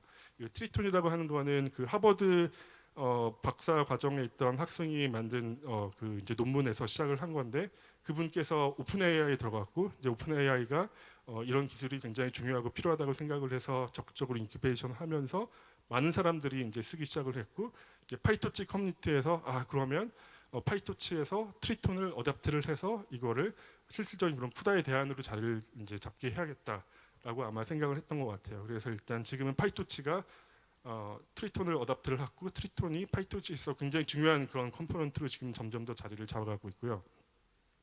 이거는 네, 넘어가도록 하겠습니다. 네, 이게 실질적으로 이제 얼만큼 활발해지고 있는가를 보여주는 한 그 정보인데 이제 트리톤이라고 하는 거는 최근 기술이에요. 그래서 아직 뭐 많이 보편화되진 않았는데 이 컨퍼런스를 2023년에 처음으로 했었고요. 그리고 올해도 한번 했는데 작년에는 제 기억으로는 뭐 AMD랑 엔비디아 정도만 참여를 했던 것 같은데 올해는 지금 제가 리스트한 이런 회사들이 실제 발표를 했어요. 자기들이 이제 이런 트리톤이라고 하는 걸로 백엔드를 만들어서 파이토치에 붙이고 있는 것들에 대해서 진행 상황을 이렇게 많은 회사들이 지금 공유를 하고 있는 상황입니다. 네, 저는 트리톤이라고 하는 그 이런 내지는 트리톤이 아니라 포스트 트리톤이 됐든지 간에 이런 오픈 소스 대안 얼터너티브들이 충분히 나올 수 있는 환경은 지금 조성이 되어 있다고 생각을 하고 있습니다. 네, 여기까지가 제가 아까 초반에 말씀드렸던 것처럼 실제 제가 지금 계속 일을 하면서 가장 고민을 하고 어떻게 보면은 이 시점에서 여기 한번 베팅을 해보겠다라고 제가 이제 마음을 먹은 가장 그 중요한 그런 포인트들에 대해서는 좀 말씀을 드렸고요. 네, 마무리는 저희 회사 이야기로 다시 좀 돌아가서 그 AI 반도체라고 하는 게 실제 하드웨어 덩어리이긴 하지만은 실제 이거를 쓰는 고객들은 다 소프트웨어 고객들이고요. 그렇게 하기 위해선 그 하드웨어가 적절한 형태로 추상화가 돼서 소프트웨어 형태로 사실 드러나야지만 그런 하드웨어를 쓸 수 있거든요. 그런 의미에서 AI 반도체 회사에서 실제 하드웨어를 만들고 설계하는 것도 굉장히 중요하지만 그것보다도 어쩌면 더 중요한 게 그것들을 어떻게 이제 소프트웨어 노출을 할까라고 하는 그런 부분이고 그런 부분에 굉장히 많이 투자를 하고 있고 저희 회사가 그렇게 크지 않지만은 소프트웨어 엔지니어의 숫자가 사실 지금은 하드웨어 엔지니어 숫자보다 훨씬 더 많은 상황입니다. 그래서 이제 저희가 지금 아까 말씀드린 그런 소프트웨어 스택을 오픈 소스 에코시스템에 편입하기 위해서 저희가 이제 인티그레이션 해야 되는 그런 컴포넌트를 저희가 지금도 하나하나 다 이렇게 이제 빌드업을 하고 있는 그런 상황이고요. 아까 말씀드렸던 VLM이라고 하는 것들이 어떻게 보면은 저희 입장에서 봤을 때는 가장 인티그레이션하기 어려운 그런 레이어인데 이런 부분들도 이제 올해 들어서 저희가 속도를 많이 내면서 많이 진행이 됐어요. 뭐 이런 기술 디테일들은 사실 제가 이 자리에서 소개를 드리기 어려워서 그냥 스킵을 하도록 하겠습니다. 말씀드렸던 것처럼 저희가 칩을 만드는 회사지만은 시스템을 만들어서 저희가 고객들을 대응을 하려고 하고 또 저희 제품을 가장 잘 활용을 하기 위해서 실제 AI 개발자들이 지금 쓰고 있는 오픈 소스들을 그대로 다 저희 칩에서 활용을 하기 위한 이런 소프트웨어 솔루션들을 지금 열심히 개발을 하고 있습니다. 네. 그리고 이것들을 저희가 이렇게 그냥 개발만 하는 게 아니라 실제 저희 파트너들과 인게이지를 해서 POC도 하고 그다음에 커머셜 프로덕트 만들면서 어떻게 보면 이제 선순환을 지금 만들어내고 있는 과정이고 네, 굉장히 빠르게 지금 저희는 발전을 하고 있다라고 생각을 합니다. 네, 이거 넘어가도록 하겠습니다. 이 정도가 제가 오늘 준비한 내용입니다. 네, 재밌게 들으셨는지 모르겠는데 네, 감사합니다. 네, 여러분들 큰 박수 부탁드리겠습니다. 준비해주신 김홍석 총괄님 다시 한번 감사드립니다. 이어서 다음 발표로 넘어가 보도록 하겠습니다. 벌써 오후 두 번째 세션의 마지막 발표입니다. 이번 발표는 베스핀 글로벌 창업자이자 이 스파크랩을 이끌고 있는 이한주 대표님께서 준비해 주셨습니다. 단상 위로 모셔보도록 하겠습니다. 여러분들 큰 박수 부탁드리겠습니다. 네, 안녕하세요. 이렇게 오후에도 이렇게 이런 열기로 여기 계신 거 보니까 아마 AI가 뜨거운 탑인 거는 맞는 것 같습니다. 저는 오늘 우선 좀 여러분들의 생각의 폭과 깊이를 좀 넓히는 역할을 한번 해보려고 하는데요. 그래서 글로벌 AI 트렌드를 얘기하면서 그럼 도대체 이 글로벌 AI 트렌드에서 한국이 앞으로 나가야 할 방향, 이게 정말 미국에 있는 빅테크 기업들만 좋은 건지 아니면은 여기 한국에 있는 기업들한테도 어떤 기회가 있는 건지를 한번 살펴보는 시간을 갖기로 하겠습니다. 저는 1998년에 사업을 시작했고요. 98년에 처음 시작한 사업이 데이터센터 사업이고, 데이터센터 사업을 시작하면서 이제 호스팅 사업을 했고, 98년에서 2013년까지 했고, 이제 한국에 돌아와서 스파크랩이라는 스타트업 엑셀러레이터 슬래시 VC를 창업해서 지금 한 600개 이상의 스타트업에 투자를 해왔고요. 그 다음에 이제 베스핀 글로벌이라는 클라우드 MSP를 2015년에 시작해서 지금도 하고 있습니다. 그래서 호스트웨어를 통해서 이제 데이터센터 사업, 스파크랩을 통해서 투자, 그 다음에 베스핀 글로벌을 통해서 클라우드 AI MSP를 하고 있고, 베스핀 글로벌을 잠깐 소개하자면 기업 고객들의 클라우드와 AI 도입을 도와주는 IT 서비스 기업이라고 생각하시면 됩니다. 우선 뭐 요즘에 AI가 큰 화두긴 한데 지금 많은 어텐션이 어떻게 보면은 이런 오픈 AI가 지금 밀고 있는 이런 LLM 기반의 약간 언어에 기반된 게 있는데, 솔직히 그 전에 우리가 얘기해야 되는 거는 이 트랜스포머라는 새로운 알고리즘입니다. 여러분들도 아마 여기 아시는 분도 있을 텐데 2017년에 구글에서 나온 그 논문이죠. Attention is all you need. 그러니까 그동안 이제 뭐 뉴럴 네트워크라는 게 나와가지고 이게 엄청난 이제 AI를 한 단계 올려놨죠. 그 전에는 이제 AI 윈터이 있었지만은 그 덕분에 이번에 금년에 2024년에 노벨상에 물리학상을 힌턴 교수님이 이제 홉필드하고 같이 탔잖아요.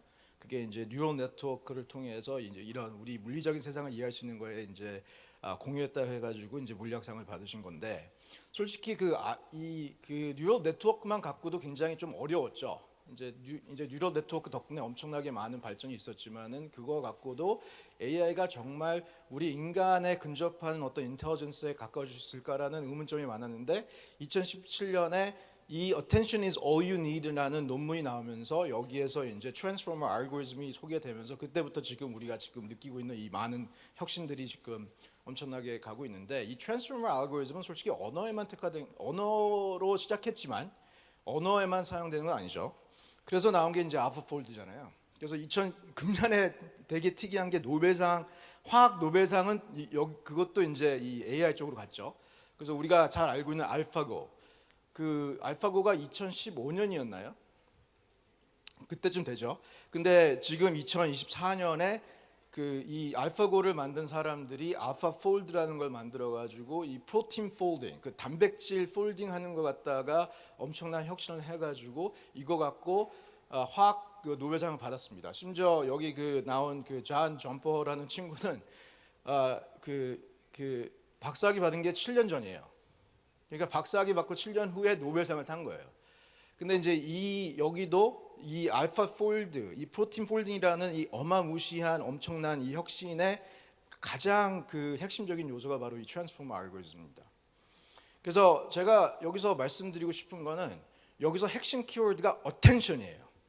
attention. 주목하라. 그러니까 어디에 주목하냐에 따라서 혁신이 일어나는 겁니다.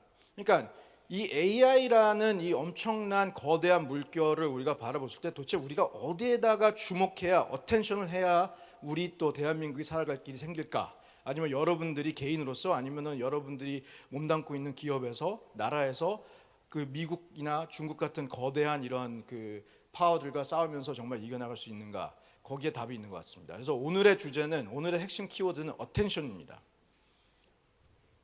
So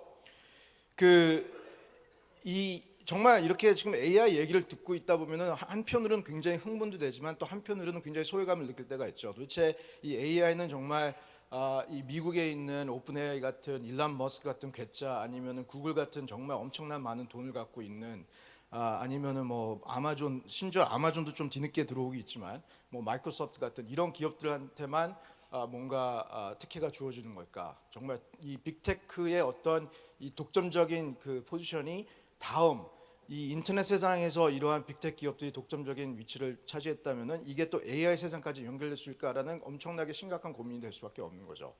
그래서 여기서 보면은 그런데 이걸 너무 그냥 막연하게 생각하지 말고 AI를 바라보실 때, AI 시장을 바라보실 때 이 레이어 단어를 생각하시면 될 것 같아요. 그렇죠? 제일 그 좀 약간 바뀌어져 있습니다. 이걸 그 우선 가장 그 밑에 이제 데이터 센터 레이어가 있지 않겠습니까? 그 데이터 센터라는 거는 여러분들 알다시피 큰 빌딩 안에 여러 서버가 있고 이 지금 우리가 얘기하는 이 모든 것들이 돌아가려면 아무튼 데이터 센터 안에 엄청나게 많은 컴퓨팅 리소스가 돌아가야 됩니다. 저는 98년부터 데이터 센터 사업을 해봤는데요. 그럼 우선 데이터 센터 레이어부터 어떤 주목이 필요한지 한번 살펴보도록 하겠습니다. 우선 데이터 센터가 지금 전 세계 데이터 센터 캐파가 한 60기가와트 정도 됩니다. 보통 데이터 센터 캐파를 얘기할 때는 전기 캐파로 얘기를 합니다. 아마 60캐파 그러면은 좀 그 감이 안 오실 텐데 한 뉴욕 도시의 전체 그 전기 캐파가 한 20기가와트라고 생각하시면 돼요. 근데 지금 전 세계에 있는 데이터 센터를 다 모아놓고 그들이 쓰는 전기 용량을 보면 한 60기가와트예요. 근래에 일론 머스크가 X.AI를 위해서 자기 그 AI 데이터 센터 지었다고 하지 않았습니까? 근데 거기 보면은 그 엔비디아 H100이 한 10만 대가 들어갔거든요. 그러면은 AI H100 한 10만 대를 돌리려면은 어느 정도의 그 전기가 필요하면 200한 메가와트가 필요해요.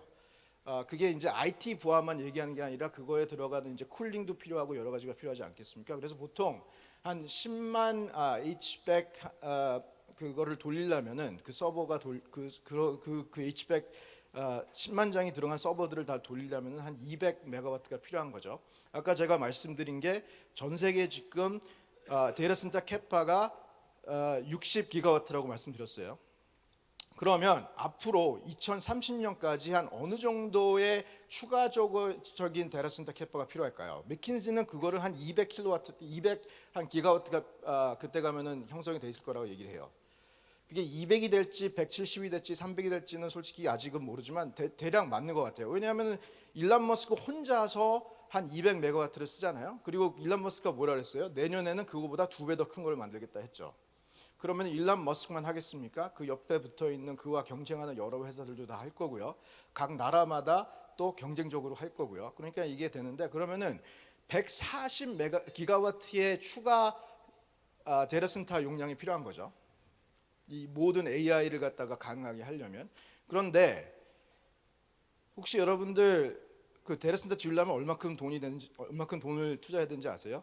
1메가와트당 한 150억입니다.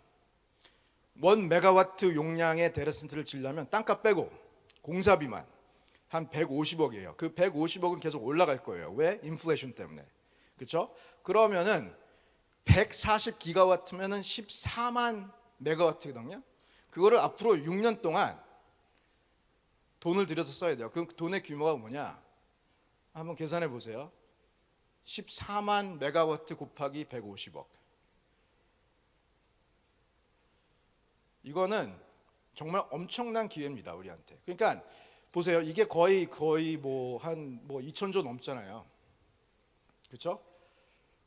그러니까 이게 그냥 공사비예요. 그러니까 AI에서 내가 뭔가를 할 수 있을까? 나는 AI가 아닌데, 나는 개발자가 아니고, 나는 이런 칩 만드는 회사가 아니고, 나는 뭐 이런 컴퓨터 쪽에 있는 사람이 아닌데, 대한민국에 건설회사 많죠. 제가 만약에 지금 건설회사라면 지금 당장 태스크포스 만들어가지고 어떻게 이 2천조 시장에 우리가 참여할 수 있을까? 6년 동안이요, 6년. 그럼 이게 6년 동안 이게 2천조 이상의 시장이 형성이 되기 때문에 여기만 집중해도 엄청난 매출과 이익을 챙길 수가 있는 겁니다. 그러면 여기서 다시 한번 주목해야 되는 거. 그럼 도대체 우리가 경쟁력 있게 차별력 있게 한국에 있는 이런 건설 회사들이 AI 데이터 센터를 갖다가 뭔가 그런 걸 수주하고 따오려면 적어도 마켓 쉐어의 30% 이상을 따오려면 뭘 해야 될까요? AI에 특화된 AI 환경에 특화된 뭔가 데이터 센터를 갖다가 아키텍트하고 구축하고 운영하는 노하우를 키워야겠죠. 물론 사람들은 이렇게 얘기할 거예요. 뭐 건물이 건물이지 뭐 딴 게 있냐? 그렇지가 않습니다. 만약에 그랬다면은 이러한 많은 수많은 산업들이 있을 필요가 없겠죠. 각각 그 산업마다 특히 데이터센터 같은 경우도 마찬가지입니다만은 이러한 어떤 고전력 이런 엄청난 규모의 이런 막 정말 요즘에는 뭐 솔직히 100메가와트짜리 데이터센터도 아무것도 아닙니다. 이제는 뭐 기가와트 단에 이제 되는데 이제 이런 거를 노하우를 키워야 됩니다. 그러니까 제가 여기서 말씀드리고 싶은 거는 AI가 나를 어떻게 AI에서 어떤 기회가 있을까? 꼭 그냥 엔비디아한테만 기회가 있는 게 아니고 마이크로소프트한테만 기회가 있는 게 아니고 심지어는 가장 고리타분한 건설업체한테도 기회가 있다는 것을 여기서 한번 정확하게 말씀드리고 가려고 하는 겁니다. 그리고 이게 데이터센터가 보통 일렉트리시티 캐파를 얘기하잖아요. 그러면 전기가 필요하니까 발전소도 필요하고 변전소도 필요하고 그거를 캐리할 수 있는 선도 필요하고요. 이게 다 돈 되는 기회입니다. 그래서 이게 요즘에 그래서 각각 나오는 얘기가 왜 빅테크 회사들이 일론 머스크가 샘 올트먼이 자꾸 뉴클리어 퓨전 얘기가 나오냐면은 가장 이거를 일렉트리시티를 갖다 가장 싸게 가장 깨끗하게 공급하는 방법이 원전이기 때문입니다. 근데 지금 한국을 한번 돌아볼 거예요. 한국의 그 데이터센터 캐파가 지금 다 재보면 한 1.4 기가와트 정도 있어요. 그러니까 전 세계가 60이고 한국이 한 1.4예요.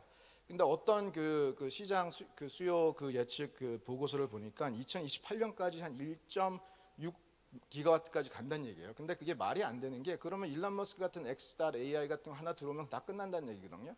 그럴 리가 없잖아요.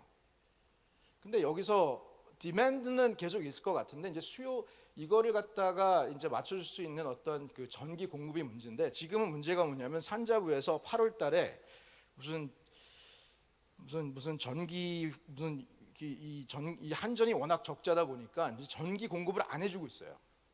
그러면 이제 한국에서 앞으로 몇 년 동안은 이 DC를 갖다 지을 수 없는 환경이 돼버렸습니다. 물론 여러 가지 정치적인 이유가 있겠죠. 한전이 받을 수 있는 전기세를 갖다가 일부러 지금 정부가 굉장히 억제하고 있는 거 아닙니까? 근데 이게 이제 한국의 어떤 이런 또 기회를 갖다가 뒷발을 잡고 있는 거죠. 아니 한국에서 DC를 못 짓는데 한국에서 DC 공사할 수 있는 회사가 밖에 나가서 팔 수 있겠어요? 한국에서 원전을 안 하면 한국 원전을 밖에 나가서 팔 수 있습니까? 그게 말도 안 되는 상황이거든요. 근데 이렇게 엄청난 기회가 있고 우리가 잘할 수 있는 이런 산업 기회가 있는데도 이 큰 안목을 갖고 바라봐야 되는데 이런 식으로 지금 규제가 막고 있는 거죠. 그래서 이거는 꼭 바뀌어야 된다. 그리고 이 칩 레이어를 한번 보시죠. 지금 방금 전에 리벨리언 발표를 아주 잘 들었습니다. 리벨리언 같은 훌륭한 회사가 대한민국에 있다는 것 자체가 굉장히 우리한테는 기적적인 일이고 전 세계에서 칩을 디자인하고 만들 수 있는 나라는 솔직히 미국, 한국, 그 다음에 뭐 대만, 그 다음에 이스라엘 정도뿐이 없어요. 물론 중국은 중국이 알아서 할 거고, 그렇죠? 근데 중국은 우리가 걱정할 필요가 없는 게 중국은 그 안에 수요가 다 있어요. 물론 지금 여러 가지 어려운 환경이지만 그래도 중국이란 시장은 자체적으로 뭘 만들고 그 다음에 자체적으로 뭔가 수요할 수 있는 그만큼 시장이 되지만 한국은 그렇지가 않잖아요. 그러니까 이런 리벨리언 같은 회사를 발굴하고 계속 지속적으로 우리가 서포트를 해줘야 돼요. 이게 어떻게 보면은 굉장히 무모한 일일 수도 있어요. 어떻게 엔비디아하고 경쟁을 하지? 근데 아까 오픈 소스 얘기도 나왔고 저도 98년에 사업을 시작할 때 인터넷과 오픈 소스가 없었으면은 어떻게 대학교 갓 졸업한 친구들이 만나서 데이터 센터를 만들고 거기다 호스팅 인프라를 깔겠어요. 그때 솔직히 리눅스라는 OS가 없었으면 만약에 그때 우리가 유닉스 뭐 HP 유닉스가 됐건 IBM이 됐건 아니면 솔라리스를 갖다 사서 쓴다 그러면 아마 그런 자금을 모을 수도 없을지언정 아마 재미도 없었을 거예요. 리눅스에서 솔직히 커널을 건드릴 수 있다는 것 자체만으로도 엄청나게 우리는 뭔가 매직한 걸 하고 있다고 느꼈거든요. 그 전에는 솔직히 어떻게 OS의 커널을 감히 만지냐 이런 정도의 특히 유닉스 때와 마이크로소프트가 주도하던 OS 시장은 그랬거든요. 근데 지금은 이런 리벨리언 같은 회사가 있고 말씀하신 것처럼 거기 소프트웨어 스택을 계속 만들어서 가는데 이제 문제는 이제 이거를 거시적인 측면에서 봤을 때 정말 이게 가능한 얘기냐라고 생각하면 가능하죠. 왜냐하면은 계속 엔비디아가 독주할 수 있는 그런 시스템은 없습니다. 그런 세상은 없어요. 정부가 건드리건 규제로 왜냐하면 독점되면은 또 들어와서 그걸 때리잖아요. 그래서 XPU, 그러니까 이게 뭐 GPU가 됐건 NPU가 됐건 나중에 또 다른 뭐 알고리즘이 나와서 그 알고리즘에 더 특화된, 물론 지금은 트랜스포머 알고리즘에 다 특화된 칩들을 만드느라 지금 다들 바쁘신데 솔직히 또 트랜스포머 다음에 또 다른 알고리즘이 나올 수도 있거든요. 그리고 또 칩 레이어에서 보면은 꼭 이런 그 데이터 센터 바운드만 있는 게 아니라 이런 에지에 있는 그런 특화된 칩도 필요하거든요. 거기는 아직도 그 엔비디아가 그렇게 막 주도하고 있는 시장이 아닙니다. 거기는 정말 열린 시장이고, 그 다음에 이게 칩이라는 게 꼭 이런 그 GPU나 이런 건 프로세싱만 있는 게 아니라 메모리도 있지 않습니까? 그래서 보시면은 점점 메모리 쪽에서도 어떻게 보면은 그 이 메모리 쪽에서 프로세싱을 할 수 있는 좀 메모리 바운드 쪽으로 많이 가는 게 있고, 또 다행인 것은 또 한국이 SK 하이닉스도 있고 또 삼성도 열심히 하고 있습니다만은 이런 HBM 같은 걸로 해서 굉장히 이 AI 세상에 이 트랜스포머 이 알고리즘이 주도하는 이 시장에서는 굉장히 핵심적인 그 요소를 갖고 있기 때문에 그거를 레버리지 해가지고 우리가 뭔가 할 수 있다. 그리고 칩 레이어에서는 또 주목해야 될 게 뭐냐면, 또 다른 어텐션이 뭐냐면 그 인피니밴드라는 게 있거든요. 그 엔비디아가 그게 그냥 프로세싱만 잘하는 게 아니라 거기에 이제 네트워크가 되게 중요합니다. 칩 안에 있는 네트워크도 중요하고, 또 칩과 칩 사이, 그 다음에 서버와 서버 사이의 네트워크도 엄청 중요하고, 또 이것이 또 엄청난 그 핵심 역할을 할 텐데, 그것도 어떻게 보면은 우리가 주목해야 될 분야가 아닐까. 그러니까 이게 모든 기회와 모든 이런 어떤 이슈를 봤을 때 항상 약간 좀 그 측면으로 본다든지 아니면 약간 orthogonally 아니면 tangentially 우리 시점을 바꾸면은 기회가 보이기 시작해요. 그게 칩 레이어에서도 이게 꼭 우리가 그 데이터 센터 바운드뿐만이 아니라 그게 에지 쪽도 얘기가 될 수가 있고, 네트워크가 될 수도 있고, 메모리도 될 수도 있고, 나중에는 이제 스토리지도 아마 될 것 같은데, 그래서 칩 레이어도 지금 엄청나게 많은 기회가 있다. 거기서 어디에다 주목할 것인가? 그거는 이제 여러분들이 개인들이 이제 결정할 목이죠. 그다음에 호스팅 레이어를 볼까요? 아까 막 그 파이토치 얘기도 나왔고, 뭐 쿠다 얘기도 나왔고, 그다음에 그렇지만 그 위에 단에 여러 가지도 있습니다. 솔직히 호스팅 레이어에서도요, 이런 그냥 쿠버네티스 클러스터만 잘 매니지하는 것도 엄청난 기술이에요. 그리고 네트워크 가상화, 이것도 엄청난 기술입니다. 여기는 또 이거 무주공산이에요. 지금 여기에서 지금 한국에서 뭐 플레이하는 뭐 스타트업들, 뭐 friendly.ai, levelUp 같은 회사도 있고, 모래 같은 회사도 있고, 뭐 여러 가지 회사들이 있는데, 아까 이게 워낙 비싸기 때문에, 아까 데이터 센터 저거 하나 질라 그러면 엄청난 돈이 들어간다 그랬잖아요. 거기다가 솔직히 데이터 센터 짓는 돈뿐만이 아니라, 그러니까 일론 머스크 같은 경우가 그 X.AI 위해서 200메가와트 줬으니까 그게 벌써 한 $2 billion, 한 2조라고 칩시다. 그냥 1대 1000으로 해서 한 2조 들어갔죠. 그 다음에 그런 엔비디아 칩 사야 되잖아요. 그게 요즘에 29,000에서 4만 불, 3만 불로 쳐도 그것도 한 3조죠. 10만 되니까. 그렇죠? 그럼 2조 데이터 센터 짓고 3조 서버 짓고, 그 다음에 1년 전기세가 얼마인 줄 아세요? 1년 전기세가 거의 한 3천억대예요. 그거 돌리려면. 그러니까 엄청난 돈을 들여서 하니까 이 호스팅 레이어에서 엄청난 optimization이 필요한 거예요. 그렇죠? 효율화. 거기에 또 기술이고요.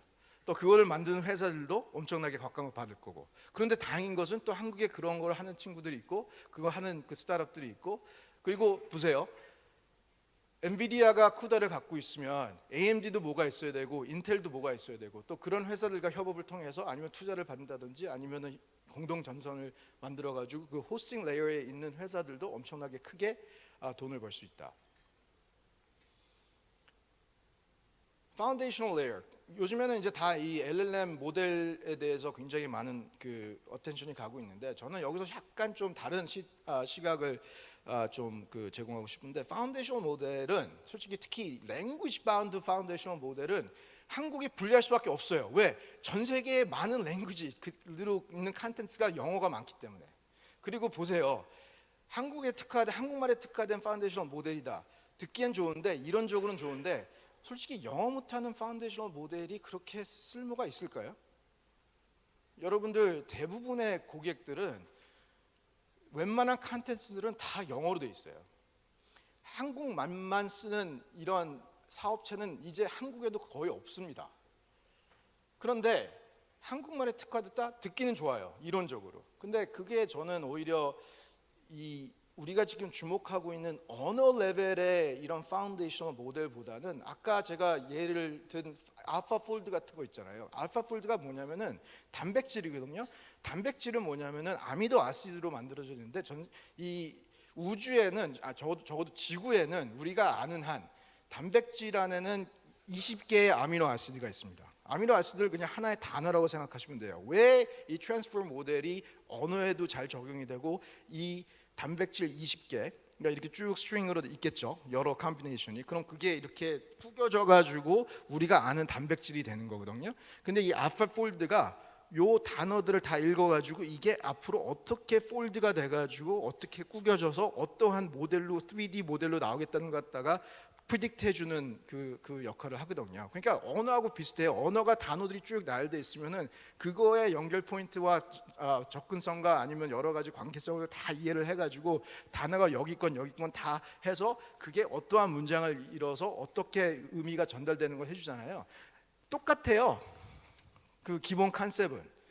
근데 더 쉬워. 왜냐하면은 20개잖아요 단어가. 물론 거기에는 여러 가지 물리적, 화학적 요소들이 들어갑니다. 어떤 에이전트가 어떻게 거기다 적용되면 어떤 시점에 그러면 이게 3D가 어떻게 나오고. 근데 이게 되면은 정말로 엄청나게 새로운 단백질을 우리가 만들 수가 있잖아요. 그럼 신약 개발이라든지 우리가 지금 고민하고 있는 여러 가지 병들 고칠 수 있는 것들 엄청난 빠른 속도로 우리가 할 수 있는 거예요. 그러면은 그 얘기 뭐냐? 지금 대한민국이 한국어로 된 이런 그 언어 모델에만 집중할 때냐? 거기 하지 말자는 얘기가 아니라 거기만 집중할 때냐? 오히려 물리적인 세상은 오감이라는 게 있고 나중에 그 오감들이 모여서 육감까지 생기는 거 아닙니까? 이러한 다른 쪽에 더 포커싱 해야 되는 게 맞지 않을까?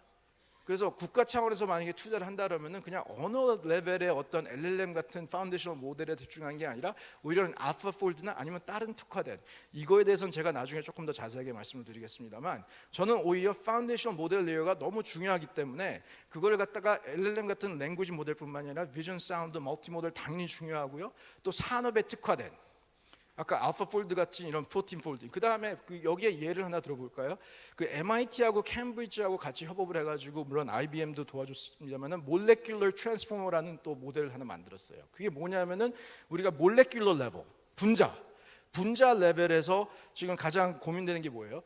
어떠한 리액션과 리에이전트를 섞으면은 어떠한 그 엔드 프로덕트가 나올까? 어떠한 새로운 그 분자들이 섞여 있는 어떠한 새로운 물질이 나올까? 그거를 만드는 몰레큘러 트랜스포머 모델을 만든 겁니다. 이런 거 너무 이게 무궁무진하잖아요. 그러니까 우리가 지금 언어만 고민하고 있을 때가 아니라는 거. 우리의 어텐션을 도대체 어디에다가 포커싱을 해야 되냐? 다시 한번 거기에서도 생각할 필요가 있고. 그 다음에 이러한 그 레이어들이 다 모여가지고 그 다음부터 이제 실질적인 end 유저들, 저희 같은 개인들이 쓸 수 있는 애플리케이션 레이어가 나오는 거죠. 그래서 지금 요즘에 가장 핫한 분야죠. 여기는 뭐 지금 뭐 시작하는 단계이기 때문에 너무너무나 많은 회사들이 여기에 지금 참가하고 있고 여기에 이제 한국에 있는 스타트업들도 많은 기회를 얻을 수 있다. 그리고 솔직히 애플리케이션 레이어야말로 큰 돈 안 들이고 그렇게 비교적으로 여기는 막 정말 조단위가 뭡니까? 이제 곧 10조, 100조, 1000조 단위로 갈 수 있는 이런 캐펙스가 필요한데 애플리케이션 레이어는 비교적으로 여기서 만들어 놓은 모든 레이어를 갖다가 여기서 투자한 거를 활용을 해가지고 뭔가 새로운 애플리케이션을 만들기 때문에 훨씬 더 되는 거고 제가 직접 하는 베스핀 같은 경우도 이제 Help Now라는 애플리케이션 레이어에 있는 애플리케이션을 만들어서 그거는 Help Now는 이런 애플리케이션을 AI 애플리케이션을 만드는 걸 쉽게 해주는 애플리케이션이에요. 그러니까 AI 애플리케이션을 만드는 걸 쉽게 해주는 애플리케이션. 이런 식으로 엄청난 많은 기회가 있다라는 걸 말씀드리고 그 다음에 이게 정말로 엄청난 이게 여기에 모여 있는 모든 것보다 더 커질 이제 근데 이제 vertical layer죠. 그래서 아까 말씀드린 알파폴드도 솔직히 이 레이어에 있는 겁니다. 각 제약회사들 그렇죠? 신약 개발에 특화된 아까 그 몰레큘러 트랜스포머도 바로 이 vertical layer에 있는 거예요. 각 산업에 특화된 어떤 AI 사업을 만든다. 거기에 갖고 있는 문제점을 푼다. 신약 개발에서는 그게 프로틴 폴딩, 단백질 구기는 거. 그 다음에 그 새로운 물질 개발. 하나 예를 들까요? 그 도요타하고 IBM하고 협업을 해가지고 그 EV 배터리 있죠. EV 배터리에 들어가는 신소재를 발견하기 위한 거를 갖다가 AI 모델로 합니다.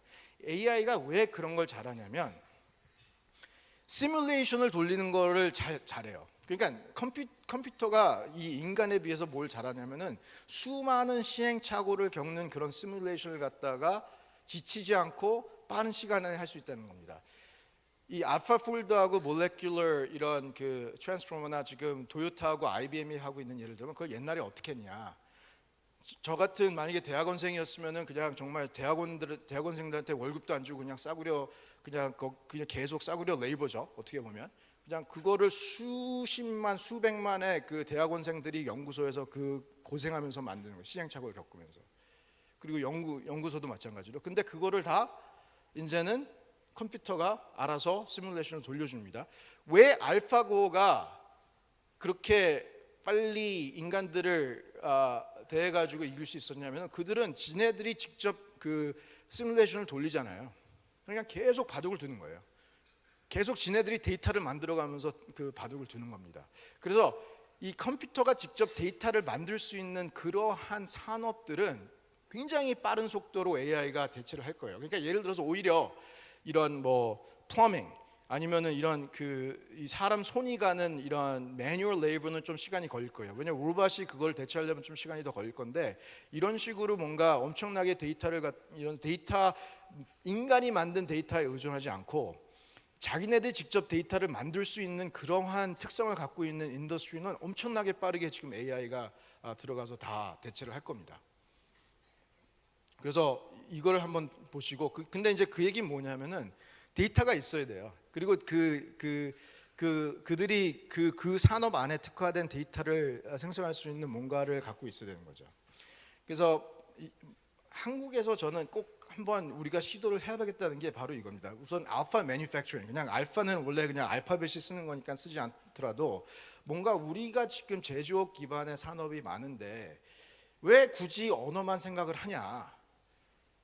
구글 딥마인드가 프로틴 폴딩을 생각한 것처럼 우리도 우리 안에 있는 그게 건설업이 됐건 아니면 매니팩처링이 됐건 뭐 여러 가지 한국 뭐 K 컨텐츠가 됐건 거기에 특화된 어떤 파운데이셔널 모델부터 시작해가지고 거기에 특화된 어떤 칩을 만들다든지 아니면은 심지어 데이터 센터까지 가져는 게 제가 제시할 수 있는 deep attention, right? Attention is all that matters.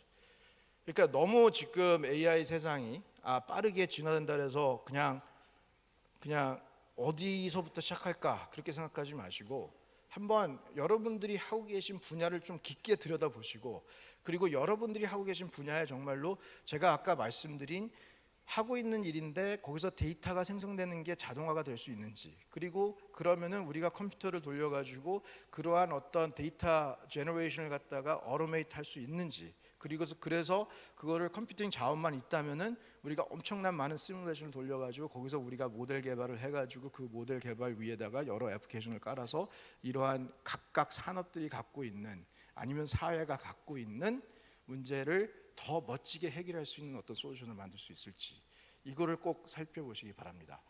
그래서 오늘 30분이면 길기도 하고 어떻게 보면 짧은 시간 안에 저는 우리가 미국에 있는 이런 빅테크 기업들과 상대를 했을 때 어떻게 또 다른 방법으로 다른 패스로 우리만의 성공을 갖고 갈 수 있을지를 한번 설명을 드렸고요. 지금 마지막에 제가 그 소버린 클라우드라는 얘기에 대해서 한 말씀 드리고 싶은 게 있습니다. 그래서 소버린 클라우드 얘기가 많이 나오는데 이게 국가 차원의 얘기를 많이 하세요. 소버린 AI. 이게 소버린 AI가 원래 그 클라우드 때부터 있었던 얘기거든요. 각 국가마다 자기들의 이익을 위해서 자기들만의 어떤 컴퓨팅 인프라가 필요하다. 아주 중요합니다. 국가 차원에서.